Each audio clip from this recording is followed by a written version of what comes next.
Students, हम लोगों ने पिछली वीडियो में स्टार्ट किया था non verbal communication. Non verbal communication का एक ओवरव्यू ले लेते हैं। पहले क्या है? Non verbal communication is the communication without words. It is generally made through our body parts, eyes, hands, arms, gestures. तो इन शॉर्ट अगर हम लोग कहें कि नॉन वर्बल कम्युनिकेशन वो कम्युनिकेशन है जिनमें हम लोगों शब्दों का इस्तेमाल नहीं करते। इनमें हम लोग अपने बॉडी के डिफरेंट पार्ट्स के थ्रू जो मैसेज है वो कन्वे करते हैं। और इसे जो हम लोग बहुत ही इम्पॉर्टेंट पार्ट मानते हैं अपनी कम्युनिकेशन का। क्यों? क्योंकि ये माना जाता है कि जो नॉन वर्बल कम्युनिकेशन है वो कभी भी किसी को किसी दूसरे बंदे की पर्सनैलिटी की गलत जजमेंट या एनालिसिस नहीं करवाती। शब्दों को हम लोग बनावटी बना सकते हैं, गलत बोल सकते हैं, बट जो हमारी फेशियल एक्सप्रेशंस है, हमारी बॉडी लैंग्वेज है, वो कभी हम लोग बनावटी नहीं कर सकते। वो वैसी ही होगी जैसी हमारी मेंटल कंडीशन होगी, उस हिसाब से हमारी बॉडी की जो डिफरेंट मूवमेंट्स होंगी। और इसीलिए ये माना जाता है कि शब्दों को घड़ा जा सकता है बट बॉडी मूवमेंट्स को हम लोग घड़ नहीं सकते। तो आज हम लोग इसकी मेजर फॉर्म्स करने जा रहे हैं। 5 मेजर फॉर्म्स हैं जिसमें है प्रॉक्सिमिक्स, स्पेशियल बेस के ऊपर किनेसिस, किनेसिस के आगे फर्दर 4-5 पार्ट्स हैं। उसमें फेशियल एक्सप्रेशंस है, हमारे फेस के एक्सप्रेशन, पोस्चर्स, किस तरीके से हम लोग चलते हैं, उठते हैं, बैठते हैं, खड़े होते हैं। बॉडी मूवमेंट्स, बॉडी किस तरीके से हमारी हम लोग हिलाते जुलाते हैं। गेस्चर्स, हैंड और थ्रू आवर लेग्स हम लोग किस प्रकार की मूवमेंट को रिप्रेजेंट करते हैं। आई कांटेक्ट, हमारी आइज़ के थ्रू हम लोग क्या कन्वे करते हैं। और हैप्टिक्स, किस तरीके से केवल हमारे फेशियल एक्सप्रेशंस ही इन चीज़ों को व्यक्त करते हैं। तो ये 2 पार्ट्स हम लोगों ने आज करने हैं, बाकी के पार्ट हम लोग अगली वीडियो में डिस्कस करेंगे।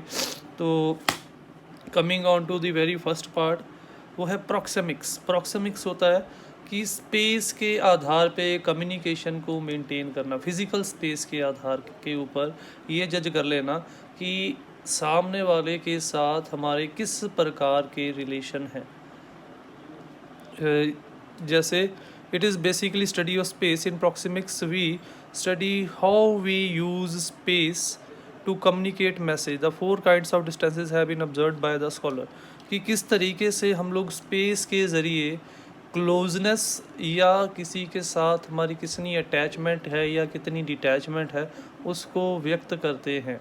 इसे हम लोग प्रॉक्सिमिक्स बोल देते हैं। इसकी हम लोग जनरली 4 टाइप्स ऑफ डिविजन्स में इसे डिवाइड कर देते हैं, यानी कि 4 टाइप ऑफ डिस्टेंसेस है depending upon the our relations या our type of relation with the other person. किस तरीके के हमारे दूसरे बंदे के साथ रिलेशन हैं, उस हिसाब से हम लोगों ने इसकी कैलकुलेशन को 4 हिस्सों में डिवाइड किया गया है। 4 हिस्से कौन कौन से हैं? इंटीमेट का मतलब होता है नज़दीकी, जिसका जो डिस्टेंस होगा 6 से 8 इंच का होगा, यानी कि जिनसे बहुत ही क्लोज़ हमारी अटैचमेंट्स हैं, उनके साथ, ये पर्सनल भी हो सकती हैं, प्रोफेशनल भी हो सकती हैं, उनके साथ जनरली ये माना जाता है जिन लोगों के साथ हम लोग 6 से 8 इंच के डिस्टेंस में बात करते हैं प्रॉक्सिमिक्स के अकॉर्डिंगली, उन लोगों के साथ हमारे रिलेशंस जो हैं वो बहुत ही क्लोज़ रिलेशन होते हैं। और अगर हम लोग बिज़नेस की बात कर लें, प्रोफेशनल एनवायरनमेंट की बात कर लें, तो इस डिस्टेंस में बहुत ही कॉन्फिडेंशियल चीज़ें जो हैं वो डिस्कस की जाती है, जो कि हम लोग नहीं चाहते कि किसी और को पता चले। इसीलिए फिर हम लोग उन चीज़ों को नज़दीकी में डिस्कस करते हैं। तो पर्सनल एनवायरनमेंट में ये डिटरमाइन करते हैं हमारी कितनी नज़दीकी, और प्रोफेशनल वर्ल्ड में कुछ कॉन्फिडेंशियल, कुछ सीक्रेट या कुछ बहुत ही इंपॉर्टेंट चीज़ को जब डिस्कस करना हो तब हम लोग इंटीमेट प्रॉक्सिमिक्स का इस्तेमाल करते हैं। और इसकी जो डिस्टेंस है वो 6 to 18 इंचज़ मानी जाती है। दूसरा है पर्सनल, जिसकी जो हमारा रिश्ता जो थोड़ा सा किसी से अटैचमेंट बहुत ज़्यादा है, किसी से उससे थोड़ी कम है। अब हम लोग इसको डिसेंडिंग ऑर्डर में लेके जा रहे हैं। तो इसमें जब हमारा किसी से अटैचमेंट तो है बट उतनी ज़्यादा नहीं जितनी होनी चाहिए। तो वहाँ पे हम लोगों की जो उनके साथ डिस्टेंस मेंटेन करने की जो लिमिट है प्रॉक्सिमिक्स के स्कॉलर्स के अकॉर्डिंगली, वो जनरली होती है 1.5 फुट से लेकर 4 फुट तक, यानी कि 1.5 फीट से लेकर 4 फीट तक। यहाँ पर जितने भी लोगों से हम लोग, इतने डिस्टेंस में जितने भी लोगों से हम लोग बात करते हैं, इन लोगों के साथ हमारे क्लोज रिलेशनशिप होते हैं। और उसके बाद है सोशल डिस्टेंस होता है जिसमें कि हमारा जो डिस्टेंस है सोशल, सामाजिक तौर पे आते जाते कई लोगों से हम लोग मिलते हैं या प्रोफेशनली हम लोग कई लोगों से मिलते हैं, उनके साथ हमारा जनरल डिस्टेंस, जैसे क्लासरूम में टीचर स्टूडेंट, वहाँ पे भी हमारी जो डिस्टेंस है वो इतनी डिस्टेंस हो ही जाता है। तो उसे हम लोग बोल देते हैं 4 से लेकर 12 फीट के बीच का जो डिस्टेंस है उसे हम लोग सोशल प्रॉक्सिमिक्स में रखते हैं। और इसके बाद का जो डिस्टेंस है वो पब्लिक, यानी कि जिनके साथ हमारा किसी प्रकार का कांटेक्ट या कोई पर्सनल रिलेशन नहीं है but we are coming in contact with them, और इसकी कोई लिमिट नहीं है। इसका मैक्सिमम जो है वो 12 फीट के बाद जितना भी डिस्टेंस है उसे हम लोग पब्लिक प्रॉक्सिमिक्स में रख लेते हैं। यानी कि जितना किसी के साथ हमारा डिस्टेंस कम होगा वो ये इंडिकेट करेगा कि हमारा उसके साथ उतना रिलेशन क्लोज़ है, और जितना डिस्टेंस हमारा उस पर्सन के साथ दूर होगा वो ये दिखाएगा कि कितना हम लोग उस पर्सन के साथ क्लोज़ नहीं है। The intimate distance of 6 to 18 inches is used to discuss the confidential matter। इसको ज़्यादातर मैंने पहले आपको बताया है कि प्रोफेशनल वर्ल्ड में इसे ज़्यादातर कॉन्फिडेंशियल चीज़ों को डिस्कस करने के लिए यूज़ किया जाता है, क्योंकि हम लोग बिजनेस कम्युनिकेशन को एनालाइज कर रहे हैं। उसके बाद है personal distance ranging from 1.5 to 4 feet is a distance for close friendship and relation. ये नज़दीकी दोस्ती या नज़दीकी रिश्तों के लिए हम लोग इसको यूज़ कर देते हैं। उसके बाद है सोशल डिस्टेंस, इसकी रेंज 4 to 12 फीट है। It is appropriate distance for social interaction, business discussion, meeting etcetera. Space speaks a lot. वो कह रहा है कि ये जो स्पेस है ये बहुत कुछ बोलता है। कैसे? We come physically closer to those person with whom we have intimate relation, whereas greater distance is maintained from people who are with high status। वो कह रहा है कि हम लोग उन्हीं लोगों के साथ जो डिस्टेंस, अब स्पेस कैसे बोलता है, जिन लोगों के साथ हमारा बहुत क्लोज रिलेशनशिप होगा उन्हीं लोगों के साथ जो हमारा जो स्पेस है वो कम होगा, और जिन लोगों के साथ हमारा जो कम अटैचमेंट होगी उन लोगों के साथ ही हमारा जो स्पेस होगा वो ज़्यादा होगा। इस तरीके से स्पेस कहीं ना कहीं ये डिटरमाइन कर देती है कि किस तरीके का रिलेशन हम लोगों का पर्टिकुलर पर्सन के साथ है। तो ये था प्रॉक्सिमिक्स, जिसमें हम लोग अकॉर्डिंग टू द स्पेस ये एनालाइज करते हैं कि किस तरीके का रिलेशन पर्टिकुलर पर्सन के साथ हमारा है। दूसरा है kinesis. Kinesis is the study of body language that include facial expression, posture, body movement, gesture, eye contact etcetera. Kinesis है जिसके अकॉर्डिंगली हमारे बॉडी के अलग अलग पार्ट्स के एक्सप्रेशंस के थ्रू हम लोग कम्युनिकेट करते हैं एक दूसरे के साथ। We convey happiness, anger, surprise, embarrassment, boredom, fear, sadness, disgust, interaction. बहुत सारी ऐसी हमारी फीलिंग्स हैं जो कई बार हम लोग बोलते भी नहीं हैं बट हमारे बॉडी के डिफरेंट पार्ट्स के थ्रू वो कन्वे हो जाता है। जैसे कई बार हम लोगों को गुस्सा आया होता है, हम लोगों ने बोला नहीं होता बट हमारा जो फेस है वो कन्वे कर देता है कि सामने वाला बंदा जो है वो गुस्से में है। इसी प्रकार से हमारे टेंशन है, हम लोग उदास हैं, ये सारी की सारी चीज़ें ऐसी हैं जिनको कई बार हम लोग वर्ड्स में एक्सप्रेस नहीं कर पाते, या फिर ये कर ले कि शब्दों में हम लोग इनको हाइड कर लेते हैं अपने अंदर, बट शब्दों में हाइड करने के बावजूद इनको हम लोग अपने बॉडी लैंग्वेज में से हाइड नहीं कर पाते। हम लोग कई बार दिखावे की हंसी हंस लेते हैं, दिखावे के लिए बोल देते हैं कि नहीं मुझे कोई टेंशन नहीं है, कोई डर नहीं है, बट हमारे जो बॉडी लैंग्वेज है, हमारे फेशियल एक्सप्रेशन है, वो ये डिपिक्ट कर देता है कि मेरे वर्ड्स और मेरी बॉडी लैंग्वेज जो है वो मेल नहीं खा रहे, और सामने वाला एनालाइज कर लेता है कि इसके शब्दों में जो था वो झूठ था और इसकी बॉडी लैंग्वेज जो है वो सच बोल रही। इसीलिए कहा गया था कि जो नॉन वर्बल लैंग्वेज है वो actual representation of inner self है। हमारे अंदर की जो सही तस्वीर है वो हमारी नॉन वर्बल कम्युनिकेशन के थ्रू ही रिप्रेजेंट होती है। आवर बॉडी पोस्चर, हम सबसे पहले हम लोग डिस्कस करते हैं body posture. Our body posture gives us an idea about the attitude of the bearer toward other person who are involved in the process of communication when someone is slouching, bending. अब वो कहता है कि हमारे खड़े होने का तरीका भी, हमारे चलने का तरीका, हमारे उठने बैठने का तरीका, it is a part of body posture. ये डिटरमाइन कर देता है सामने वाले को कि इस बंदे के अंदर किस प्रकार की चीज़ें चल रही हैं। फॉर एग्ज़ाम्पल, जो बंदा सिर झुका के खड़ा है, जिस बंदे की जो बॉडी है वो कांप रही है, शिवर कर रही है, जो बंदा जो है आई कांटेक्ट नहीं कर पा रहा है, जो बंदा इधर उधर देख रहा है, या जिस बंदे को जब हम लोग एनालाइज करने लगते हैं तो उसके अंदर शिवरनेस हम लोग देखते हैं, तो ये सारी चीज़ें जो हैं किस चीज़ को रिप्रेजेंट करती हैं कि वो बंदा नर्वस है, वो बंदा रिलैक्स पोजीशन में नहीं है, उसके अंदर लैक ऑफ कॉन्फिडेंस है।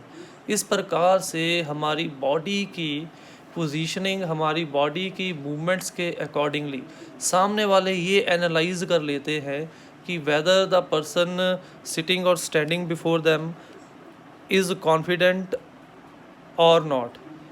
इसको इंटरव्यू में बहुत सारे जो इंटरव्यूअर्स हैं, जो पैनल है, इंटरव्यू पैनल है, वो इसको हम लोगों के बोलने से पहले ही हमारे बारे में एनालिसिस कर लेते हैं इसके थ्रू कि दरवाजे से लेकर सिटिंग चेयर तक आने तक हमारे किस तरीके का चलने का तरीका था, किस तरीके से उठने बैठने का, किस तरीके से उनको विश किया, या किस तरीके से हम लोगों ने उनके साथ आई कांटेक्ट किया। ये सारी की सारी चीज़ें उनको डिपिक्ट कर देती हैं कि whether we are capable according to them और नॉट। और अगर तो हम लोगों ने आई कांटेक्ट नहीं किया या हमारी बॉडी हम लोगों ने से नीचे झुका के रखा था, ये सारी चीज़ें सामने वाले को ये शो कर देंगी कि ये बंदा जो है इसके अंदर लैक ऑफ कॉन्फिडेंस है, इसके अंदर कॉन्फिडेंस की कमी है। और वहीं पे दूसरी साइड अगर हम लोग देखें, वहीं पर अगर हम लोग दूसरी साइड पे देखें तो वहाँ पे जो बंदा सीधा खड़ा है, जिस बंदे की बॉडी शिवर नहीं कर रही है, जिस बंदे के चेहरे के ऊपर जो डर या कन्फ्यूज़न की जगह पे उत्तेजना है, ब्राइटनेस है, ग्लो है, वो बंदा रिप्रेजेंट करता है, वो जो बॉडी लैंग्वेज की या बॉडी एक्सप्रेशन रिप्रेजेंट करते हैं कि सामने वाला बंदा बड़ा एक्टिव है, वो बड़ा फुल ऑफ कॉन्फिडेंस है, और ही और she is capable to fulfil any responsibility, और वो फुल ऑफ कॉन्फिडेंस है। इस प्रकार से हमारी जो बॉडी पोस्चर ये डिटरमाइन करवा देती है सामने वाले को कि हमारे अंदर कॉन्फिडेंस है या नहीं है। अब उसके बाद आ जाता है हमारा गेस्चर्स, बॉडी गेस्चर्स। इस तरीके से हम लोग हाथ मिलाते हैं एक दूसरे से, जब या फिर हम लोग किस तरीके से अपने हाथों के या अपने पैरों के ज़रिए किसी को इशारे करते हैं, वो सारे के सारे जो है वो हमारे गेस्चर्स के हिस्से में आ जाते हैं। Hence our body movement, gestures, way of hand shakes convey our emotions toward other person when we want to give someone the order to leave the room. Mostly this is given by means of hand. We can express various ideas with our hand. Our gestures are mainly with our hand, leg movement and arm movement.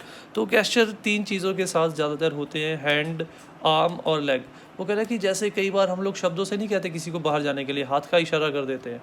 तो इस तरीके से हमारे जो gestures हैं basically तीन चीज़ों के साथ हम लोग करते हैं, और वहाँ पे भी हम लोग बिना शब्दों के इस्तेमाल किए अपना मैसेज जो है वो सामने वाले को कन्वे कर देते हैं। और उसके बाद है द आइज़ और फेशियल एक्सप्रेशन। ये हमारी बॉडी लैंग्वेज का या हमारे किनेसिस का सबसे इम्पॉर्टेंट हिस्सा है, क्योंकि आइज़ और फेस सबसे ज़्यादा हर किसी के नोटिस में आ जाता है। हमारा आई कांटेक्ट किसी के साथ बना लेना, चाहे वो इंटरव्यू के दौरान हो, चाहे वो क्लास में क्वेश्चनिंग के दौरान हो, चाहे वो टीचर का बच्चों के साथ पढ़ाते वक्त हो, जो आई कांटेक्ट बनाना है वो ये रिप्रेजेंट करता है कि जो बंदा आई कांटेक्ट बना रहा है he is full of confidence. उसके अंदर किसी प्रकार का कन्फ्यूज़न, एंजाइटी नहीं है, वो किसी प्रकार का डर लेके नहीं चला, वो सामने वाले के साथ आई कांटेक्ट करके फुल ऑफ कॉन्फिडेंस के साथ सामने वाले से बात कर सकता है। और आई कांटेक्ट जो है वो एक और चीज़ को रिप्रेजेंट करता है कि जब कभी हम लोग सच बोलते हैं हम लोग आई कांटेक्ट कर लेते हैं, और जब कभी हम लोग झूठ बोलते हैं किसी के साथ तब हम लोग आई कांटेक्ट नहीं कर पाते। इसका आप लोग प्रैक्टिकल करके भी अप्लाई करके देख सकते हो कि जब कभी भी हम लोग किसी जगह पर भी, चाहे वो पेरेंट्स के साथ हो, क्लास में झूठ बोलते हैं, हमारे जो सर है ज़्यादातर नीचे होते हैं। क्यों? क्योंकि हम लोग उस समय कॉन्फिडेंस नहीं होता और इसीलिए हम लोग आई कांटेक्ट नहीं कर पाते। इसी प्रकार से हमारे फेशियल एक्सप्रेशन, चेहरे के ऊपर एक्सप्रेशन जो है, नर्वसनेस, कन्फ्यूज़न, ये सारी की सारी चीज़ें रिप्रेजेंट जो हमारे अंदर है वही चीज़ें हमारे चेहरे के ऊपर होती हैं। इसीलिए ये भी कहा जाता है कि जो चेहरा है वो हमारे इनर सेल्फ का आईना है। तो इसीलिए जो चीज़ें हमारे इनर सेल्फ में होंगी वही चीज़ें हमारे चेहरे के ज़रिए हम लोग दूसरों को डिस्प्ले करेंगे।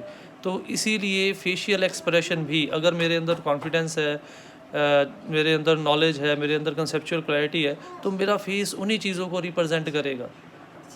और अगर मेरे अंदर कंसेप्चुअल क्लैरिटी नहीं है, लैक ऑफ नॉलेज है, लैक ऑफ कॉन्फिडेंस है, तो मेरा चेहरा डर को रिप्रेजेंट करेगा। तो इसीलिए इन चीज़ों में, इसीलिए किनेसिस में हम लोग इन सभी चीज़ों को एनालाइज करते हैं। और इसीलिए हमें ये पता होना चाहिए, फिर से वही चीज़ हम लोग रिपीट कर रहे हैं, कि इन चीज़ों के अंदर जो पॉजिटिविटी तभी आएगी जब हमारे इनर सेल्फ के अंदर पॉजिटिविटी आएगी। बॉडी लैंग्वेज तभी पॉजिटिव होगी जब मैं अंदर से कॉन्फिडेंट होऊंगा या मैं अंदर से पॉजिटिव होऊंगा। इसीलिए हम लोगों को बेसिक चीज़ फिर से इफेक्टिव लिसनिंग पे आना पड़ेगा। अपने आप को अंदर से स्ट्रॉन्ग बनाना पड़ेगा, अपने आप को ऑप्टिमिस्टिक पॉजिटिव एटीट्यूड से फिलअप करना पड़ेगा, इफेक्टिव लिसनिंग से कॉन्सेप्चुअल क्लैरिटी लानी पड़ेगी और अपने आप को कॉन्फिडेंस से फिलअप करना पड़ेगा। अगर हम लोग अपनी नॉन वर्बल कम्युनिकेशन में स्पेशली इन किनेसिस अपने आप को इम्प्रूव करना चाहते हैं तो, क्योंकि जब अंदर जो चीज़ होगी वही बाहर डिस्प्ले होगी, और अगर हम लोग अंदर से स्ट्रॉन्ग है तो बाहर भी वही चीज़ें ही डिस्प्ले होगी। Thank you.